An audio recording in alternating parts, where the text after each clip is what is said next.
Apa kabarnya hari ini? Luar biasa ya. Kita tetap bilang luar biasa karena kita punya Tuhan yang luar biasa. Iya, saudara, kita ada di bulan ya merayakan pencurahan Roh Kudus ya, di dalam tema besar yaitu ya Roh Kudus dan iman ya. Orang percaya bagaimana pengaruh Roh Kudus dan juga pertumbuhan iman. Tetapi hari ini ada satu subtema kecil yang diberikan gereja, yaitu mengobarkan karunia roh di dalam hidup kita. Ya, siapa yang sudah tahu karunianya apa? Ya, enggak semua ya. Pengajar, penginjil, ya, tapi jangan pengejek ya. Karena itu enggak masuk dalam karunia Roh Kudus. Iya, saudara, Roma pasal 12 ayat ini diambil dari Roma pasal yang ke-12. Kita baca, kayaknya tidak afdol kalau tidak dari ayat yang pertama ya, supaya kita tahu konteksnya satu perikop itu sedang berbicara tentang apa. Buka bersama Roma 12 ayat yang pertama, kita baca nanti sampai ayat yang ke-8. Secara bergantian, persembahan yang benar judul perikopnya. Karena itu saudara-saudara, demi kemurahan Allah aku menasehatkan supaya kamu mempersembahkan tubuhmu sebagai persembahan yang hidup, yang kudus dan yang berkenan kepada Allah, itu adalah ibadahmu yang sejati. 2, janganlah kamu menjadi serupa dengan dunia ini, tetapi berubahlah oleh pembaharuan budimu sehingga kamu dapat membedakan manakah kehendak Allah, apa yang baik, yang berkenan pada Allah dan yang sempurna.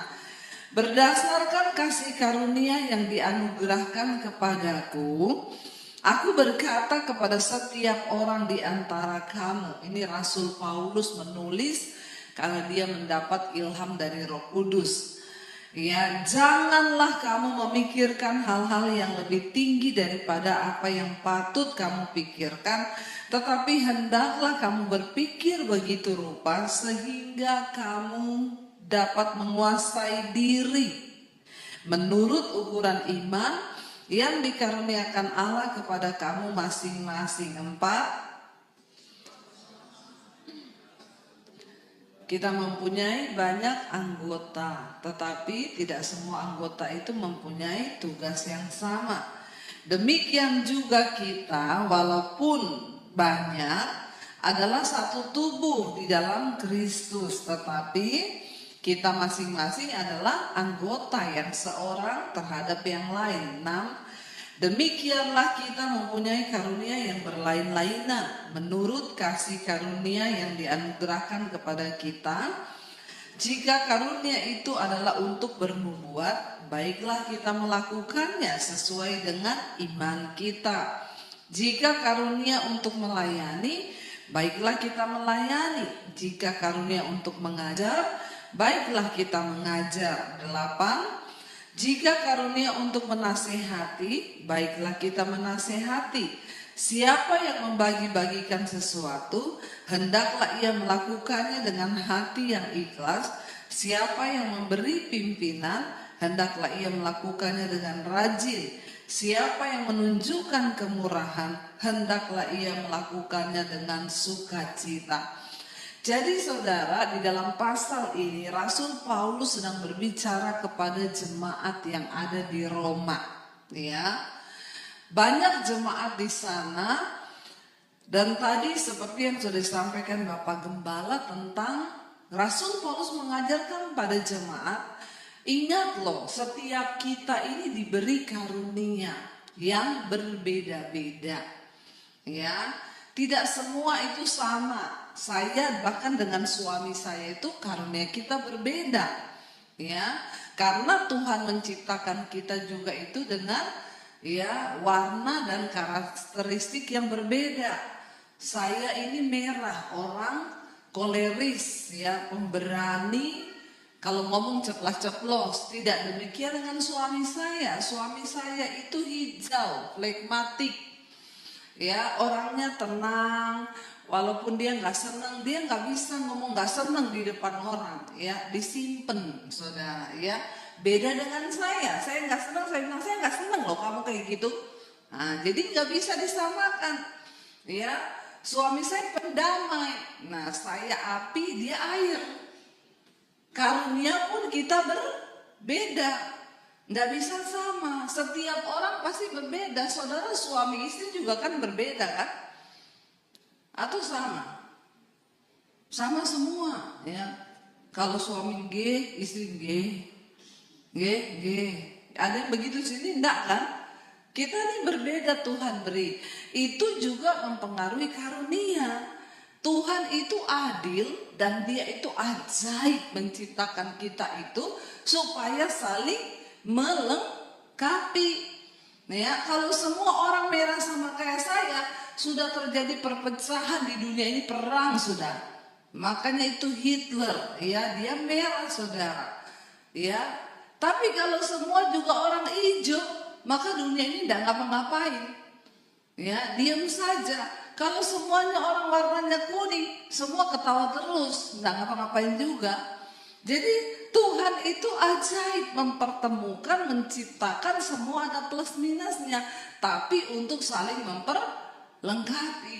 Nah, Rasul Paulus ngomong kepada jemaat, kita ini di dalam melayani Tuhan, kita punya karunia yang beda-beda. Ya, kalau kamu diberi karunia untuk melayani, ya kamu harus melayani. Kalau kamu diberi karunia untuk bernubuat, ya hendaklah kamu melakukannya dengan sesuai dengan iman masing-masing.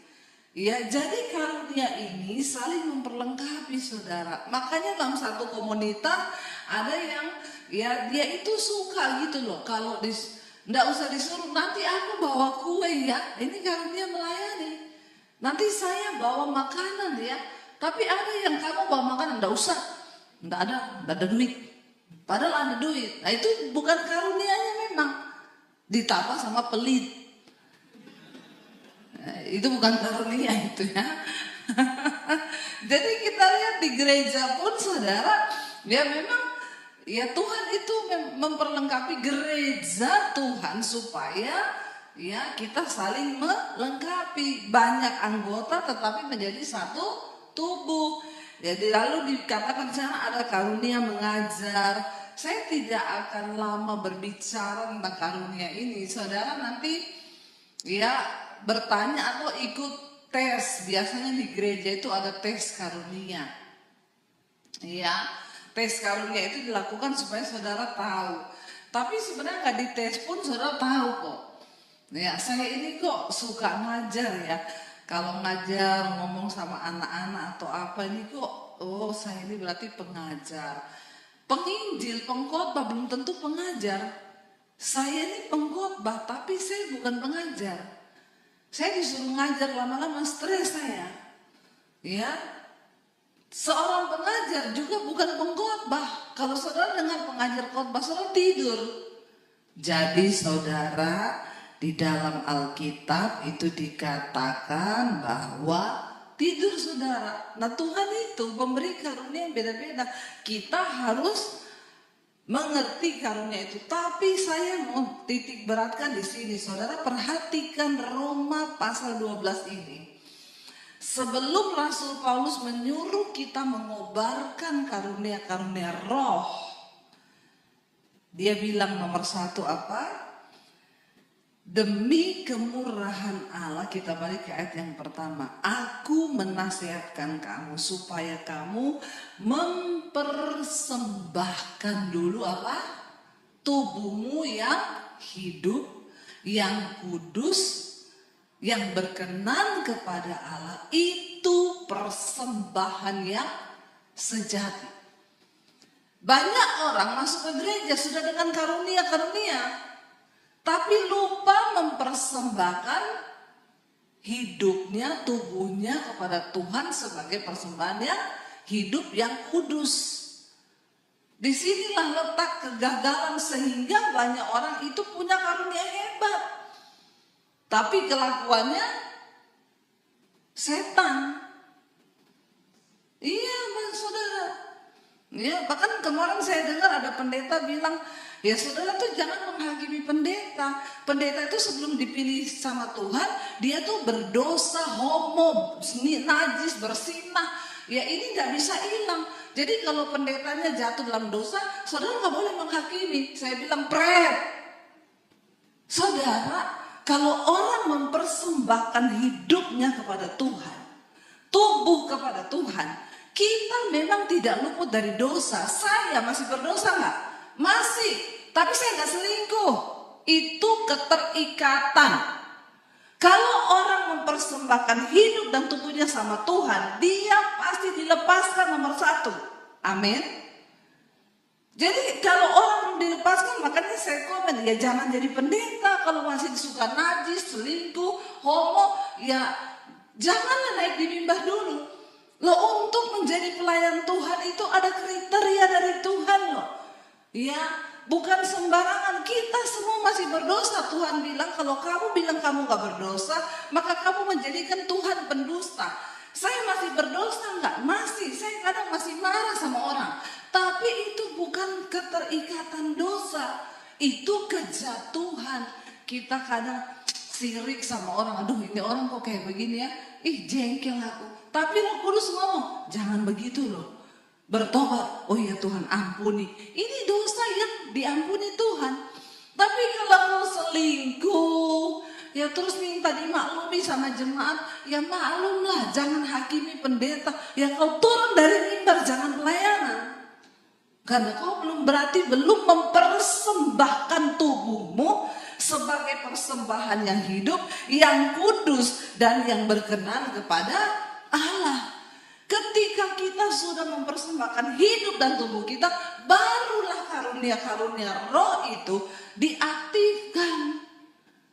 Nah, kalau sudah penuh karunia tapi nggak ada buah karakter, nabi palsu. Bisa nggak orang punya karunia tapi nggak ada karakter? Bisa. Makanya itu yang Yesus bilang, ketika aku datang kembali kedua kali di dunia ini, orang-orang ini maju yang punya penuh karunia. Tuhan, aku ini bernubuat demi namamu loh Tuhan. Aku menyembuhkan orang sakit demi namamu. Aku bangkitkan orang mati demi. Tapi Tuhan bilang, aku enggak kenal engkau. Karena kau pembuat kejahatan. Ini terjadi, ini yang begini-begini saudara. Kenapa Rasul Paulus memulai start awal di pasal ini dengan apa? Persembahkanlah tubuhmu sebagai persembahan yang hidup, yang kudus, yang berkenan kepada Allah. Itu ibadahmu yang sejati. Jangan kejar karunia dulu sebelum kita mengerti tentang ibadah yang sejati. Karena ini penting saudara. Kalau saudara itu punya karunia tapi saudara nggak ngerti tentang ibadah yang sejati, mempersembahkan tubuh ini, ya orang-orang ini akan ditolak sama Tuhan. Ya, yang tidak dikenal sama Tuhan. Kita perlu saudara untuk sungguh-sungguh meminta kepada Tuhan hari-hari ini. Supaya nomor 1, kita mengerti dulu arti ibadah yang sejati ini. Mempersembahkan tubuh ini. Tubuh itu artinya apa? Mulut, ya, pikiran, jiwa kita, perbuatan kita, semua kita persembahkan dulu bagi Tuhan. Setelah kita dikuduskan, lalu kita dibenarkan, ya baru saudara kita minta Tuhan, ya beri aku, kobarkan karunia-karunia roh yang ada dalam diriku. Ya, bahkan Rasul Paulus bilang ayat yang kedua, dia bilang apa? Janganlah kamu menjadi serupa dengan dunia ini, tetapi apa? Berubahlah oleh pembaharuan budimu sehingga kamu dapat membedakan Manakah kehendak Allah? Apa yang baik, yang berkenan kepada Allah, dan yang sempurna. Lah kalau pendeta masih buat dosa terus, najis, selingkuh, homo, terus minta dimaklumi, ya berarti kamu itu tidak bisa membedakan mana kehendak Allah. Apa yang baik, terus apa yang mau kamu ajarkan ke jemaat? Ya sesat semua nanti jemaatmu. Makanya ada pendeta bilang, saya nonton film porno, nggak nonton. Saya juga masih manusia, kok dikirim saya nonton. Jadi jemaatnya berantem. Ya suami istri, suaminya bilang, kamu tuh melarang-larang saya nonton film porno. Pendeta gembala kita aja nonton loh. Yes, no. Ya istrinya telepon saya. Lah Bu, ini bagaimana kalau pendeta kayak gini? Pindah gereja, sesat itu. Lah jemaat suruh ikut kedagingan, saudara. Ya, karena pendetanya ngomong, lah saya masih manusia, saya suka nonton. Lah akhirnya jemaatnya jadi berantem. Istrinya bilang saya suruh suami saya hidup kudus. Pendetanya ngomong dia aja nonton. Nanti lama-lama pendetanya bilang, nggak apa-apa selingkuh, saya juga selingkuh kok. Yang penting tidak ketahuan. Ini kan saudara menyesatkan ya. Hati-hati loh mendengarkan pengajaran hari-hari ini. Tapi memang orang banyak menyukai pengajaran yang menyenangkan telinga. Dengan jelas Rasul Paulus ngomong kepada jemaat, nomor 1 persembahkan lu hidupmu. Ya, sebagai persembahannya hidup tubuhmu yang kudus berkenan pada Allah. Yang kedua dia bilang, jangan kamu menjadi serupa dengan dunia ini, tapi berubahlah. Ya, kita ikut Yesus nggak berubah-ubah, ngapain saudara? Ya, ikut Yesus tujuannya itu supaya hidup kita ini berubah oleh apa? Pembaharuan budimu, perkertimu. Ya, kalau ada orang ngaku Kristen, pendeta, tapi ya kelakuannya nggak berubah, otaknya itu nggak dicuci, sehingga dia masih hidup dengan kepahitan, kebencian. Nah ini saudara, ya kita nggak dikenal loh sama Tuhan. Semua kita harus berubah. Saya beberapa waktu yang lalu, berapa hari ini, mengalami satu, ya kalau saya bisa bilang pencobaan lah saudara ya. Jadi ceritanya dari bulan Februari yang lalu ada seorang pendeta, dia angkat ya foto, ada foto lah, lalu dia tulis di situ ya orang-orang ini punya hubungan dengan Debbie Basir. Jadi saya tahu ya apa hidupnya Debbie Basir itu, dia selama ini bersaksi palsu. Dia bohong tentang kisah hidupnya, bahwa dia diusir dari keluarganya, itu semua tidak benar. Itu adalah sebuah kebohongan hanya karena dia pengen dapat uang banyak di dunia pelayanan. Lalu di situ dikomenlah oleh orang-orang Kristen dan beberapa hamba Tuhan yang tidak ada Roh Kudusnya. Karena ikut nimbrung dalam fitnahan itu saudara.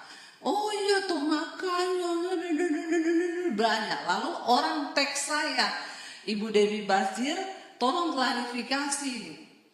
Saya tulislah di dalam komentar itu, maaf ya, ini cerita ini dari mana cerita ini ya? Saya ini tidak mungkin berbohong karena ya saya ini punya keluarga, saya punya kakak adik, saya punya teman-teman sekolah. Emang bohong itu gampang, apalagi di sosial media yang begitu ya luar biasa begini. Siapa yang bisa bohong? Dia bilang dia tuh nggak diusir, memang dari kecil sudah Kristen.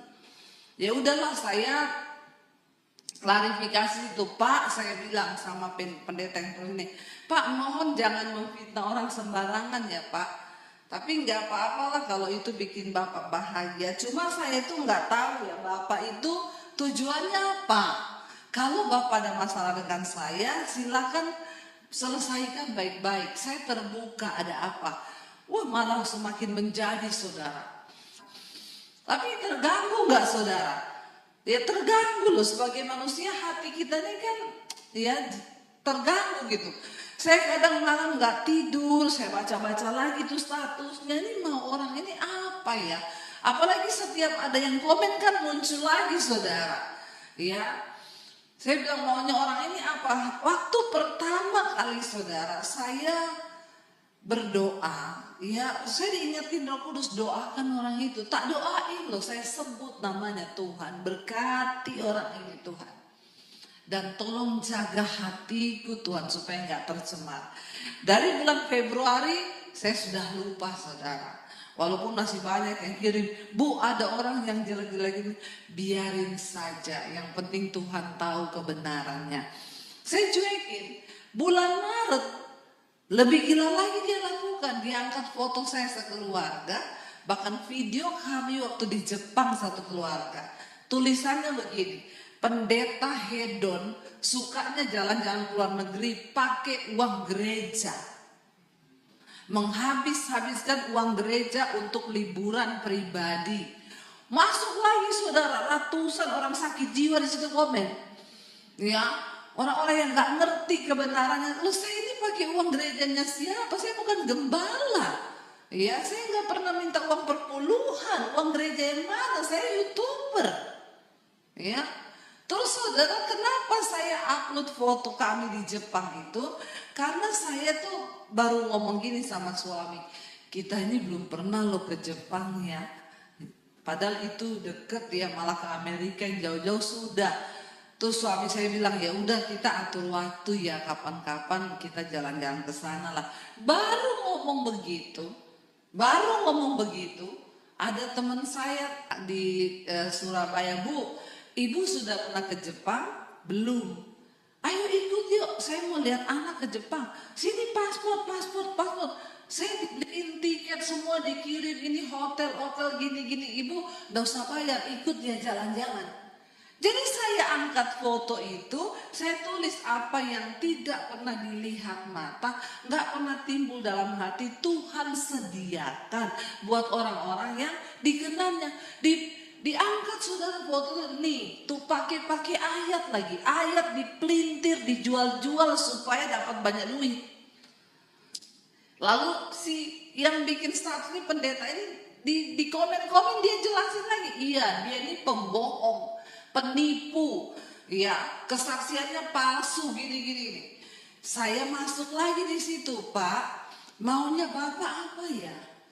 Saya bilang, ini bisa kena pasal hukum loh Pak, undang-undang ITE loh. Bapak dengan sengaja ujaran kebencian, dan anak-anak saya punya foto Bapak upload. Ini juga bisa masuk ke ranah hukum, yaitu ya pembunuhan karakter anak-anak saya, pencemaran nama baik. Hati-hati loh Pak, malah diejek, saudara. Hehehe, biasa kadrun kalau sudah dipermalukan gini malah mau lapor polisi. Tuhan, saya bilang, pendeta loh saudara, saya berusaha lagi menjaga hati saya. Ya aduh, Roh Kudus tolong saya. Sampai kadang malam gak tidur, suami saya tuh bangun, saya udah jam 2, kenapa kamu belum tidur? Saya ini sibuk pelayanan, bayangkan udah capek gak tidur mikirin masalah ini terus. Ya suami saya kadang gak usah dipikirin, saya gak usah tidur aja. Saya gak bisa. Akhirnya saya terus berusaha. Lalu adik saya di Sulawesi tahulah masalah ini. Adik saya coba menginbox pendeta ini. Pak, apa yang Bapak tuduhkan ke kakak saya itu enggak benar loh. Jangankan papi saya, dulu saya ini termasuk satu yang mau bunuh kakak saya itu waktu dia jadi Kristen. Ya, jadi Bapak jangan memfitnah sembarangan ya Pak. Ini kami ada keluarga besar loh ini. Adik saya nggak digubris, adik saya telepon di Facebooknya nggak diangkat, nggak diana. Saya baca saudara di situ, wah dia semakin menghujat-hujat. Ya udahlah saya berdoa, suami saya bilang biar lepaskan pengampunan, kita ampuni. Waktu saya lagi pelayanan di Palu, ada orang kirim, Bu, Ibu kenal orang ini? Saya bilang kenapa? Nih dia inbox saya secara pribadi. Jadi saya punya kenalan orang Surabaya, pengusaha, di inbox sama pendeta ini. Ibu kenal Debbie Basir? Iya, ibu jangan percaya dia itu pembohong loh bu, penipu. Wah, ini sudah mainnya menyerang pribadi saudara. Ibu itu bilang, nih dia udah jelek-jelekin ibu di Facebook. Tapi nggak sampai situ bu, nih dia sudah pribadi-pribadi nyerangnya. Saya bilang ke suami saya bilang, ini udah nggak bener loh orang ini, apa ya maunya? Kita aja bicara baik-baik nggak mau, kita ajak ini nggak mau. Lalu saya cobalah konsultasi dengan seorang teman saya, ya polisi. Dia bilang, ibu mau lapor atau pengaduan bu?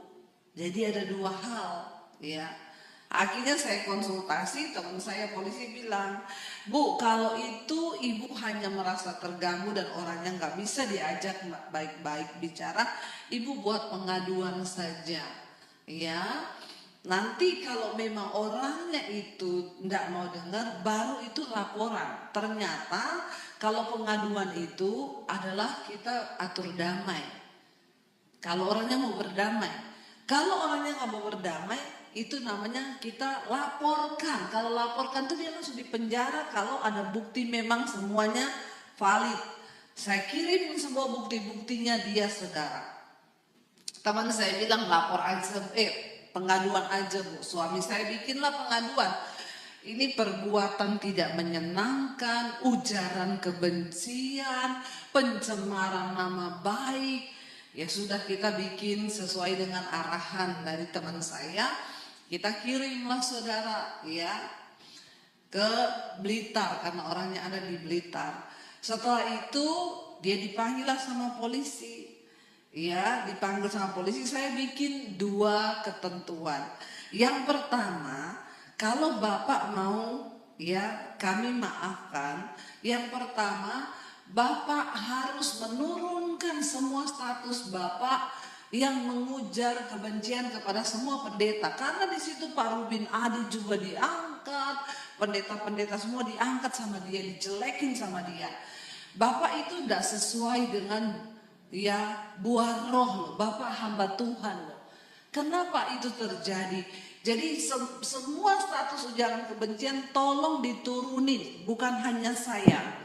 Yang kedua saya bilang Bapak harus bikin video klarifikasi bahwa Bapak sudah memfitnah saya, mencemarkan nama baik saya. Saudara dipanggil polisi lah dia, polisi kasih tahu gini-gini, dia nggak ngapa-ngapain saudara.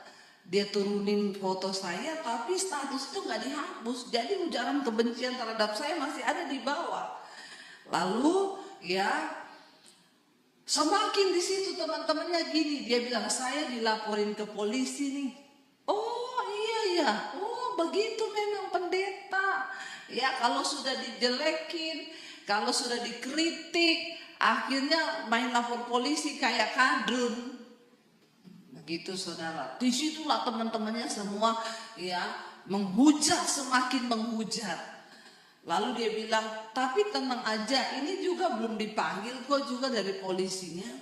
Saya foto lagi, saya kirim ke polisinya, Pak, orang ini nggak tobat loh, statusnya nggak dihapus loh Pak. Malah semakin banyak yang menghujat saya di situ. Ya, kalau gitu gimana kok? Teman saya bilang, terusin laporan aja Bu. Enggak, saya belum mau laporan karena saya tidak ada niat memenjarakan dia. Ya buat apa dia dipenjara kalau dia nggak tobat? Saya tuh kepengen dia tuh bertobat. Ya, akhirnya saudara, pagi itu saya kaget dia upload video. Upload video yang membuat saya semakin dihujat. Ya, saya bernama ini saya menyatakan permohonan maaf ya kepada Ibu Debbie Basir yang sudah mengupload fotonya tanpa izin. Jadi tidak ada di permintaan saya yang bahwa dia itu memfitnah saya, tidak ada. Mengupload foto beliau tanpa izin sehingga saya ditelepon oleh adiknya, saya diancam mau dibunuh. Waduh saudara, itu semakin hujatan itu saya, oh iya memang dasar pendeta gini-gini mau mengancam bunuh segala macam. Dia tidak ada menyatakan perasaan dia bersalah itu loh. Nggak ada sedikit pun. Saya tuh bingung, pendeta model begini tuh Roh Kudusnya di mana ya? Akhirnya saya marah waktu lihat itu, teman saya telepon dia. Pak, begini aja ya. Saya teruskan ini jadi laporan deh. Bapak sekarang umur berapa? 65 tahun. Ya udah Bapak siap-siap aja membusuk di penjara ya. Kalau Bapak nggak mau tobat, saya bilang. Jangan Bu, bagaimana Bu? Gini. Akhirnya saya injili dia secara pribadi. Pak, maaf ya, kita nih hamba Tuhan loh Pak. Saya tuh jangankan Pak menghujat orang. Kita nih loh sakit hati sama orang kalau ada Roh Kudus Pak. Roh Kudus tegur kita ini bertobat loh. Saya bingung, Bapak ini pendeta tapi kenapa begini-begini. Saya panjang lebar lah ngomong sama dia. Dia minta maaf, iya ibu, iya bu, saya gini-gini. Ya udah sekarang Bapak turunin video itu. Bapak bikin video baru ya yang sesuai dengan yang saya mau. Oke bu, ibu catat aja apa yang ibu mau. Dia turunin video itu, saya ketik saudara kata-kata. Harus Bapak ngomong begini, ketik saya kirim. Dia bilang baik bu, nanti saya bikin 1 jam lagi, saya lagi nunggu anak saya pulang. Saudara, ketika itu kan hati saya panas saudara. Suami saya juga panas saudara. Ya ini apa sih yang terjadi ini? Saya sampai bertanya apa ini ya? Pas Senin itu saya tuh ngajar di sekolah Alkitab saya. Saya lagi duduk di ruang tamu. Tiba-tiba Roh Kudus bicara di hati saya. Tiba-tiba ada suara yang berkata begini, kenapa sih kamu tidak lebih suka menderita kerugian? Kenapa kamu kepengen nama baikmu dipulihkan? Kenapa kamu pengen reputasimu dia anggap baik? Kenapa kamu tidak lebih suka? Aku nih loh Tuhan. Aku difitnah, aku dihujat, mukaku diludahi loh. Kamu baru belum diapa-apain apa yang sama aku alami. Tiba-tiba air mata saya menetes saudara. Roh Kudus bilang, kenapa kamu suruh dia bikin video? Kenapa kamu marah-marahin dia? Kenapa kamu begini? Saya jadi nangis saudara. Terus akhirnya saya dengan bercucuran air mata. Roh Kudus tuh ngomong, abis ini kamu mau ngajar di sekolah anak-anakmu. Apa yang kamu mau ngajarkan kepada mereka? Kalau kamu tuh sombong. Saya dengan berlinang air mata saya cepat ambil HP, saya telepon orang itu. Saya bilang, Pak, saya minta maaf sama Bapak, saya salah Pak, saya sombong, saya angkuh. Bapaknya malah bingung. Dia bilang, loh Bu kenapa Bu? Bu please Ibu jangan minta maaf, Bu saya yang salah. Enggak Pak, saya ditegur sama Roh Kudus, betapa sombongnya saya. Saya minta ampun sama Bapak, jangan upload video apapun. Saya sudah tidak peduli orang mau menghujat saya, orang mau menghina saya. Itu biar mereka berurusan dengan Tuhan Pak. Tapi saya mau belajar mengejar perkenanan Tuhan.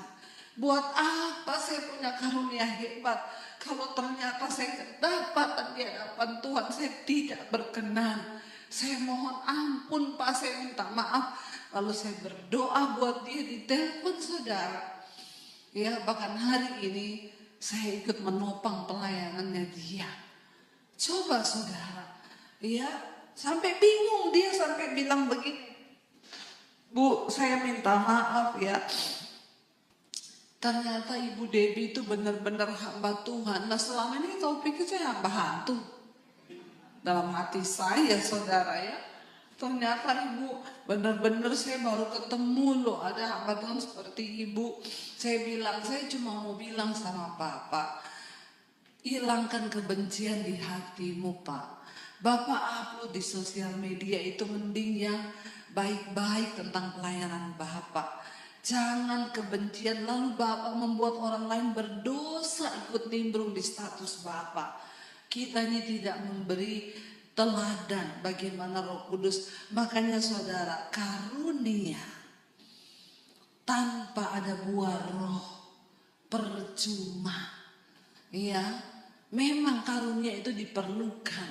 Tetapi mari Rasul Paulus bilang jangan menjadi serupa dengan dunia ini. Jadi saya bilang sama dia, saya tidak akan melaporkan Bapak. Saya anggap kasus ini selesai sampai di sini.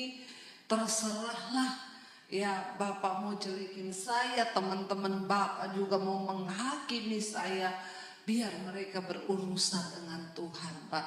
Saya mohon maaf, Pak.